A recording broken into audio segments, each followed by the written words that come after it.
मँगलोर बन कसं बनवतात ते सांगणार आहे। त्याच्यासाठी हे 2 केळी घेतलेले आहेत। केळीला मी पहिलं असं मॅश करून घेते। केळीला मी मॅश केलेले आहे, त्याच्यामध्ये हे पिठी साखर टाकणार आहे, 4-5 चम्मच टाकते घेतलेली आहे। आता हे दही टाकते अर्धा वाटी। फेटून घ्यायचं आहे, मी या मॅशरनेच फेटून घेते। हे बघा मी असं फेटून घेतलेलं आहे।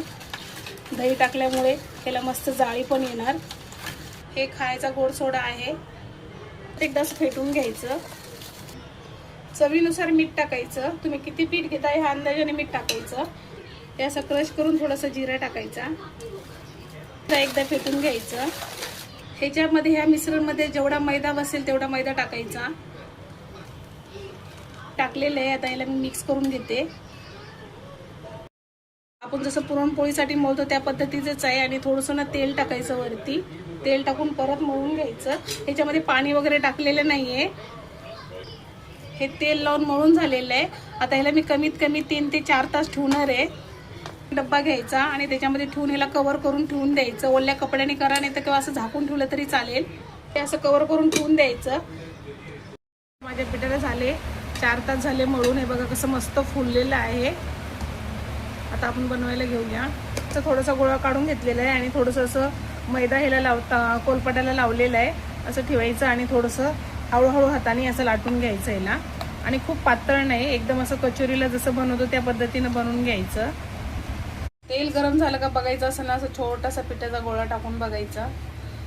हे वरती आलं म्हणजे तेल गरम झालं। आणि हे असं हळू टाकायचं म्हणजे तेल हातावर येणार नाही, याची पूर्ण काळजी घ्यायची। गॅस हा मीडियम ठेवायचा म्हणजे आतमधून चांगले तळल्या जातील।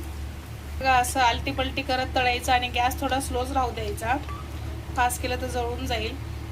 बघा मी असे तळून काढलेले आहेत। ह्या कलर, ह्याचा कलर बघा, असेच तुम्ही पण तळायचे। माझे तळून झालेले आहेत आणि बघा किती मस्तपैकी जाळी आलेली आहे याच्यामध्ये। हे बघा असं बनवून बघा, खाण्यासाठी एवढी टेस्टी लागतात। लहान पोरांना तर खूप आवडतात। तुम्ही चहा बरोबर खाऊ शकता। पाव ब्रेड घेण्याऐवजी असं बनवून खायला कधी पण खूप चांगलं। किती सुंदर जाळी आलेली आहे याच्यामध्ये आणि एक मस्त लुसलुशीत खूप छान वाटते बघायला, पण खाण्यासाठी तर खूपच मस्त झालेलं आहे।